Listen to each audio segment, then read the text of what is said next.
Olá! A Câmara dos Deputados aprovou na última semana o texto base do projeto que regulamenta e amplia o processo de terceirização de trabalhadores. Criticado por centrais sindicais, mas apoiado por grande parte do empresariado nacional, o projeto de lei envolve algumas polêmicas. No Conexão em Pauta de hoje, nós vamos falar sobre a lei da terceirização e nós temos dois convidados aqui no estúdio que vão nos trazer mais informações sobre o tema. Nós recebemos Rômulo Scouto, professor do curso de Direito da Unicinos, e também conosco Cleomar Prunzel, vice-presidente de indústria da CIS São Leopoldo. E você, quer saber mais sobre esse assunto? Esse é o Conexão em Pauta de hoje.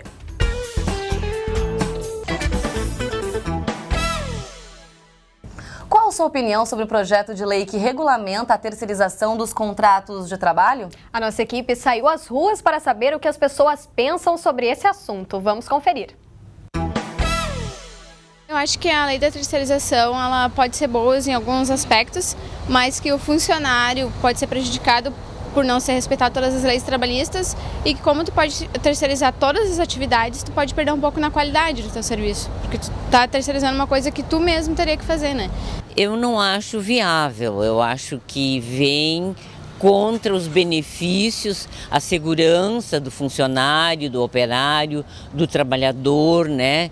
Que já não tem uma vida estável, segura, confortável. Agora, com essa terceirização, eu acho que ele vai ficar mais desamparado. Tem os dois pontos, né? Pode ser que gere mais empregos, né? Pela questão de terceirizar o produto final, né? Como seria essa lei nova. Mas também corre o risco de cair a qualidade do serviço e os salários também. Sobre a lei, ela é... Eu não tenho tanto conhecimento, mas como no momento que uma empresa terceiriza a mão de obra, ela deixa de arcar com os impostos que é pago sobre o funcionário, que são inúmeros, mas ela, contrapartida, a outra empresa que trabalha para eles, provavelmente seja uma empresa idônea, uma empresa que ela esteja dentro da lei, né? Então ela também está criando está criando emprego, está abrindo um campo para outras pessoas trabalharem. Eu acredito que é uma boa ideia, né? Uma boa forma de manter o emprego como está, né? Bom, a gente viu que muitas pessoas se colocaram a favor, outras pessoas apontaram alguns pontos que seriam aí negativos e acho que é justamente por isso que movimentou tanto essa semana o assunto. Por isso que esse assunto é polêmico, né, Joyce? É importante a gente entender desde o início, então, quando esse projeto ele começou a tramitar na Câmara, professora, a gente sabia que tem mais de 10 anos, mas agora ele foi retomado. Explica pra gente, por favor. Bem, esse projeto de lei, ele está tramitando no Congresso já há 11 anos. Ele foi apresentado pelo deputado Sandro Mabel e ele agora, nesse momento, é que ele retorna para entrar em votação. Aliás, a matéria já começou a ser bastante discutida já há uns 2, 3 anos, né? Mas já há bastante tempo que o tema é debatido dentro do Congresso e que há um interesse, principalmente do empresariado, em fazer com que essa matéria entre em votação. Eu acredito que o motivo principal de ser colocado em votação é porque aqueles que têm interesse em que esse tipo de normatização seja aprovado, que são fundamentalmente os empresários, eles veem um momento na nossa situação social e política e econômica em que haveria condições propícias para que o projeto fosse votado favoravelmente e aprovado da maneira que eles pretendem. Então, o fato dele entrar agora para votação, eu acho que é eminentemente conjuntural, eminentemente político. O senhor concorda, seu Cleomar, também com essa opinião, para aproveitar esse momento, então, para trazer de volta esse projeto, ele ser discutido? Eu concordo com o professor, eu acho que a Câmara aproveitou esse momento de instabilidade política que a gente está passando no momento para buscar a aprovação desse projeto.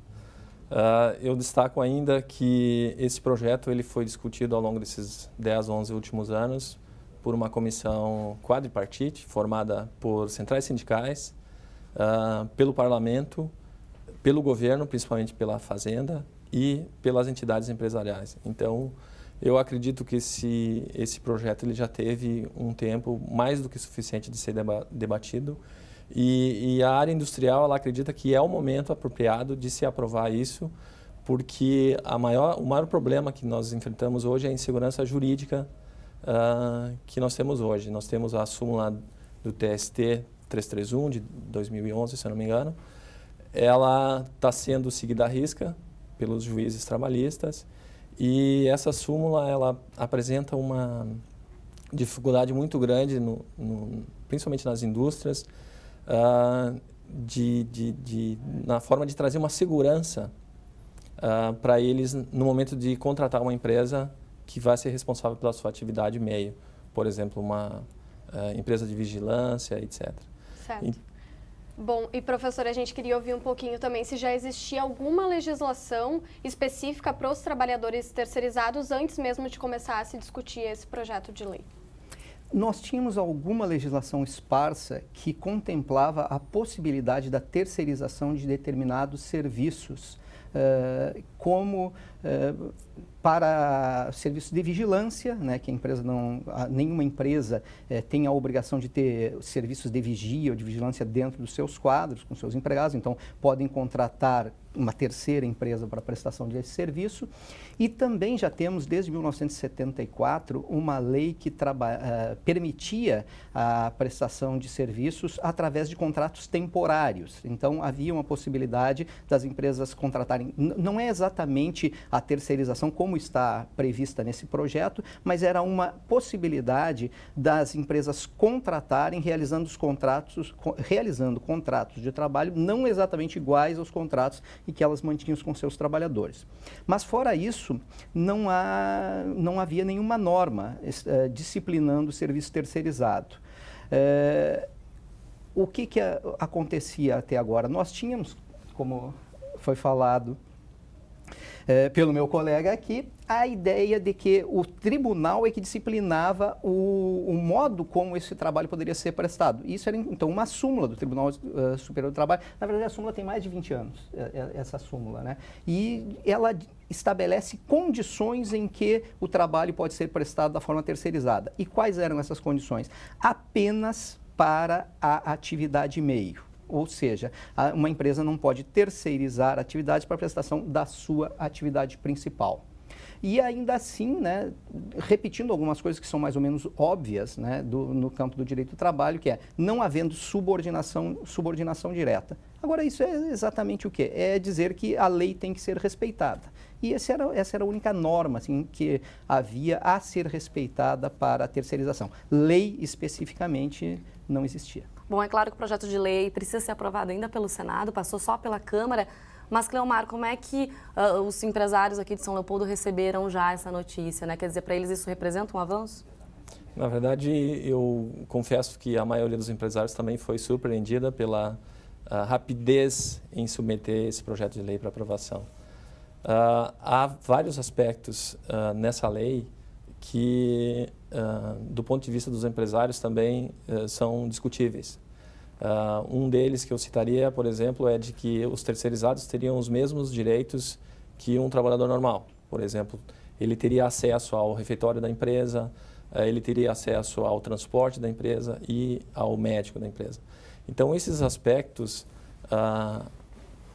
deverão ser melhor avaliados num contexto mais amplo e deve ser verificado o efeito, o impacto disso daqui para frente. Bom, a gente vai falar mais sobre esse assunto com certeza ainda hoje aqui no Conexão em Pauta e a gente vai agora para um rápido intervalo.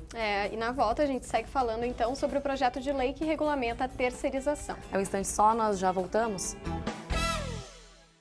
Estamos de volta com o Conexão em Pauta, que nesta edição fala sobre um assunto que tem movimentado os últimos dias. É o projeto de lei que regulamenta as terceirizações. E a gente inicia então esse segundo bloco, professor, começando com uma questão. Muitos sindicalistas, né, têm comentado que esse projeto ele vai tornar as relações de trabalho precárias, que então traria algum prejuízo para o trabalhador. Isso realmente é motivo de preocupação, né? Eles têm que se preocupar com isso?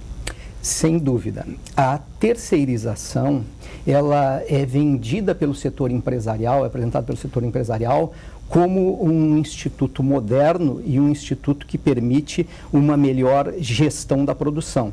E quanto a isso, não resta a menor dúvida que dos benefícios que a terceirização pode trazer para o empresariado. Agora, para os trabalhadores, consiste evidentemente em uma precarização das relações de trabalho. E, notadamente, pela forma como esse projeto está se apresentando. E isso reside no fato de que o projeto, ele rompe com um conceito fundamental do direito do trabalho, que é o conceito de categoria profissional.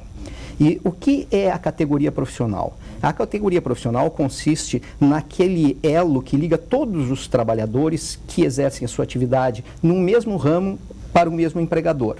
E o projeto de lei da terceirização, o que ele faz? Ele permite que alguém passe a trabalhar na empresa X, para a empresa X, sem ser empregado da empresa X. Aí já temos, do ponto de vista sociológico, uma negação daquele sentimento de pertença, né? E no que diz respeito aos aspectos jurídicos, esse trabalhador, ele perde, pelo fato de ser empregado de uma empresa terceirizada que presta serviços para a empresa tomadora de serviços, ele perde, na verdade, todo o arcabouço de garantias jurídicas que aquela categoria profissional construiu. Por exemplo, um trabalhador pode trabalhar numa empresa terceirizada, por exemplo, durante 4, 5, 6 anos prestando serviços para uma empresa tomadora de serviços. Aqueles que são empregados diretos daquela empresa tomadora de serviços, por exemplo, conseguiram um benefício através do seu sindicato de adicional por tempo de serviço. Aquele que trabalha na empresa terceirizada não é, mesmo que ele esteja trabalhando há 3, 4, 5 anos, ele é empregado da empresa terceirizada, ele não é empregado da empresa tomadora. Então, esses direitos não o alcançam. Por exemplo, se a empresa tomadora de serviço, ela concede aos seus trabalhadores algum adicional de produtividade, algum adicional por algum abono pelo atingimento de metas na negociação direta com o seu sindicato, isso não atende a esses trabalhadores, porque eles não são empregados daquela empresa. E os sindicatos também iam ficar enfraquecidos em relação a isso, iam perder a adesão. Na verdade, o que acontece? Esses trabalhadores que trabalham nas empresas terceirizadas, eles também vão ser sindicalizados, mas vão pertencer a um outro sindicato da categoria que é a categoria que representa os empregados de empresas terceirizadas. Aponta-se a possibilidade de que não seja exatamente assim com a aprovação do projeto, porque haveria necessidade de que as empresas pudessem ser da mesma categoria econômica da empresa tomadora de mão de obra. Mas ocorre que essa não é a realidade. Uma grande empresa, quando ela terceiriza uma atividade, ela não terceiriza através de uma empresa do mesmo porte. Ela terceiriza normalmente através de uma empresa menor e que não tem condições de fornecer para os seus empregados as mesmas condições de trabalho que uma empresa de grande porte faz. Então, na prática, ocorre essa precarização por conta até mesmo das condições econômicas daquelas empresas que são empresas prestadoras de serviço, que em geral são condições menores do que aquelas empresas para quem elas prestam serviços. Bom, a gente tem aqui um dado do DIEESE que o salário dos trabalhadores terceirizados é 24% menor do que o dos empregados formais. Bom, eu tenho uma pergunta agora para o Cleomar Prunzel em relação a isso, né, que é vice-presidente de indústria da Assis aqui de São Leopoldo. Então, Cleomar, por que as empresas, se elas têm a oportunidade de gastar menos com o empregado, por que elas não vão gastar menos, né? Quer dizer, se ela não vai pagar esse salário aí maior, como pagaria para CLT, para o trabalhador CLT, vai pagar menos para o trabalhador terceirizado. Queria saber a tua opinião sobre esse assunto, nesse sentido. Bem, o ideal seria eu ter acesso a essa pesquisa para saber se a base de comparação é a mesma. Pode ser, efetivamente, que exista essa diferença, mas eu quero voltar a um aspecto que eu julgo importantíssimo e acredito também que não vai mudar após a aprovação. As empresas, elas dificilmente terceirizam as suas atividades estratégicas, as atividades mais importantes. O que é a terceirização? A terceirização é uma tendência global, que deve ter em torno de 30 anos no mínimo, e onde determinados segmentos de atividades são realizados por empresas menores, mas elas se especializam nessa área. Exemplo, segurança, refeição coletiva, nós temos transporte. Então, mesmo com a aprovação desse projeto de lei, eu não acredito que essa situação vai ser modificada. As empresas não vão terceirizar as suas atividades mais importantes, onde reside a estratégia, o know-how das empresas. Quero voltar também para um outro aspecto que eu julgo muito importante, que é a questão de que, em sendo aprovado esse projeto de lei, os empregados terceirizados eles vão ter também uma maior segurança, porque pelo projeto as empresas serão responsabilizadas também pela fiscalização das condições de trabalho que a terceirizada está oferecendo para esses trabalhadores. Então, eles vão ter os mesmos direitos que um colaborador normal, eles vão ter CLT integral, vai ter que ser obedecida, eles vão ter 13º, vão ter férias e vão ter os benefícios que a CLT prevê.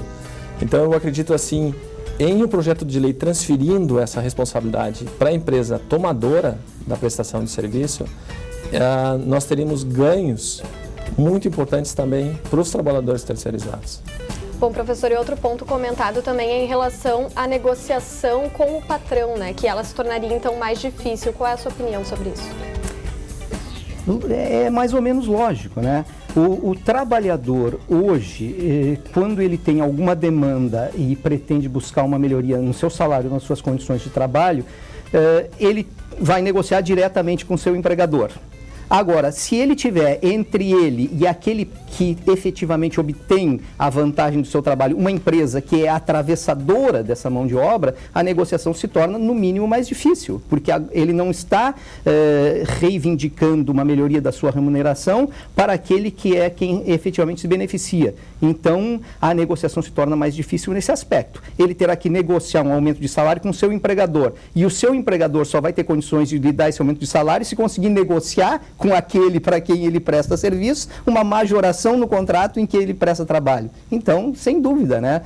É colocado um terceiro elemento entre o empregador, que recebe a sua remuneração, e aquele que gera, né, o pagamento para aquele trabalho que é efetivamente realizado.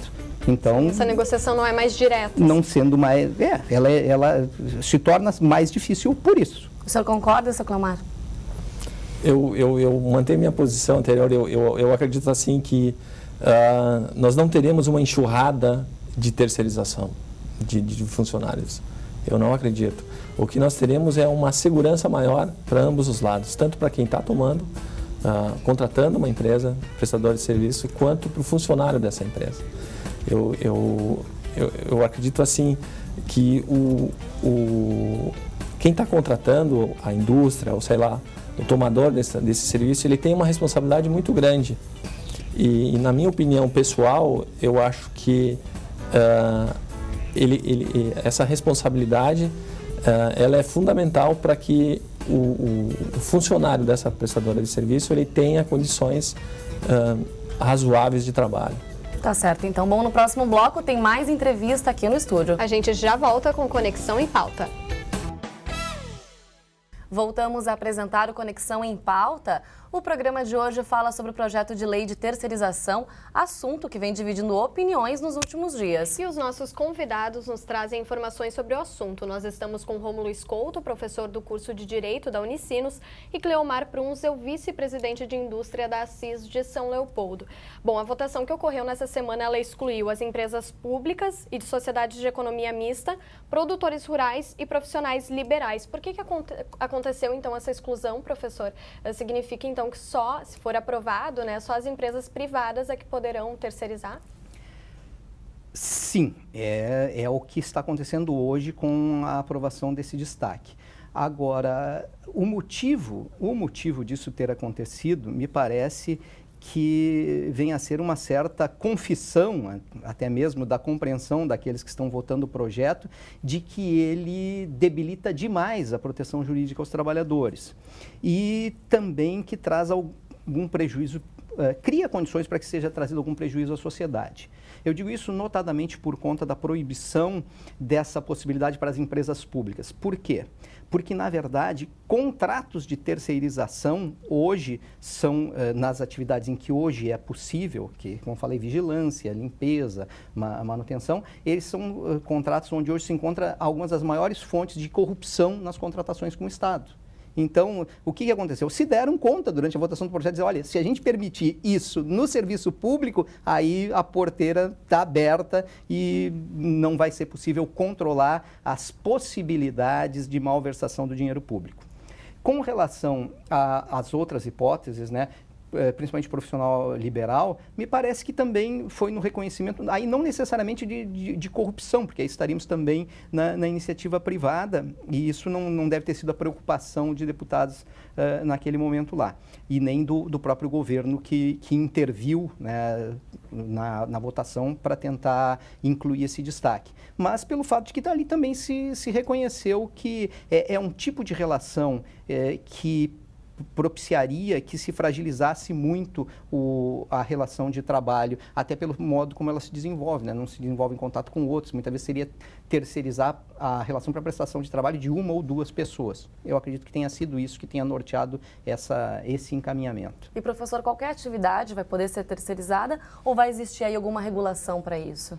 Não, conforme o Cleomar até já falou ainda há pouco, né, sobre, ele acredita que não vai haver uma enxurrada de terceirizações, mas um grande problema desse projeto é exatamente o fato de que ele passa a permitir a possibilidade da terceirização de qualquer atividade. Hoje, vocês perguntaram se havia lei. Não há lei, mas com a lei que nós temos, ou seja, com a ausência de lei regulamentando terceirização, nós temos a lei geral, a consolidação das leis do trabalho. E, de acordo com a consolidação das leis do trabalho, o entendimento que o tribunal faz dela, o Tribunal Superior do Trabalho, só é possível a terceirização de atividades meio, não da atividade principal. O projeto, ele permite que possam ser terceirizadas todas as atividades. Esse é sem dúvida, dos maiores problemas. E se esse projeto ele for aprovado realmente, ele só vai valer para as novas contratações ou também para as antigas? É que, na verdade, é o seguinte, as contratações antigas, né, se alguém está contratado como empregado de alguma empresa, certo? Essa empresa, se quiser terceirizar, obviamente vai ter que demitir esse trabalhador, né? Agora, as contratações que hoje já são feitas através da terceirização, como limpeza, vigilância e tal, bom, elas passam a ser regidas por essa lei naquilo em que for possível, no que for cabível, no que não for incompatível com a nova lei. Mas os termos da nova lei, atividade e fim, apenas a partir da nova lei. Bom, nós já estamos encaminhando aí para o fim dessa entrevista, né, Joyce? Então é importante saber de vocês dois, primeiro com o seu Cleomar, se caso for realmente aprovado e passar pelo Senado, enfim, virar uma lei, o que o senhor acredita que a gente pode vislumbrar para o nosso país daqui para frente em relação a esse assunto? Bem, eu gostaria de complementar o apontamento do professor, dizendo que existe uma possibilidade vinda do TST, do presidente do TST, de fixar um limite da quantidade de trabalhadores terceirizados. Está se falando em torno de 30%. Então, vamos pegar um exemplo de uma empresa que tenha 100 funcionários, ela poderia terceirizar no total 30%, 30 funcionários. Então, eu sou a favor, eu acredito que isso seria uma forma de evitar uma enxurrada de terceirização. Eu acho que a gente tem que ter um contraponto. Com relação à sua pergunta, eu acredito assim, de forma bem objetiva, do jeito que está, a gente não pode continuar. Nós temos que ter uma legislação clara, trazendo segurança para as empresas que contratam, empresas terceirizadas, mas principalmente para os funcionários.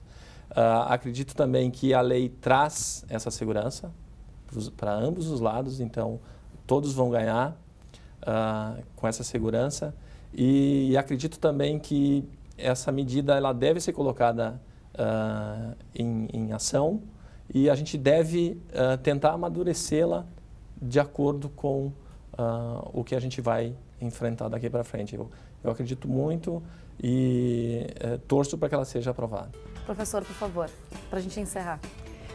Eu não duvido de que haja empresários que se utilizem dessa lei de forma parcimoniosa e de tal forma a não ter como objetivo principal a precarização das relações de trabalho. Mas eu não tenho dúvidas de que o objetivo do projeto é esse, certo? E o objetivo é a redução de custos e ele vai terminar por precarizar as relações de trabalho. Mas eu vejo o seguinte, mesmo que esse projeto venha a ser aprovado, eu não tenho dúvidas em dizer que a aprovação dele, se vier a acontecer, será decorrência da conjuntura, do momento particular, social, econômico, político que se está vivendo. Mas em o país crescendo, em economia tomando vigor, que é o que todos nós esperamos, com certeza, eu não tenho a menor dúvida de que a possibilidade de contratação através desse tipo de legislação que talvez venha a ser aprovada, ela vai ser totalmente rechaçada pela sociedade e mesmo que venha a ser aprovado, não haverá contratações desse tipo por conta da ausência de trabalhadores para se submeterem a esse tipo de contratação, se houver condições econômicas para que esses trabalhadores mantenham essa resistência. Bom, muito obrigada pela participação de vocês, pelas informações e até o próximo encontro. Obrigada. Obrigada. Até a próxima. E assim nós encerramos o Conexão em Pauta de hoje. Para conferir esta e outras edições, acesse o nosso canal youtube.com/TV Rádio Unicinos. Até o próximo programa. Tchau.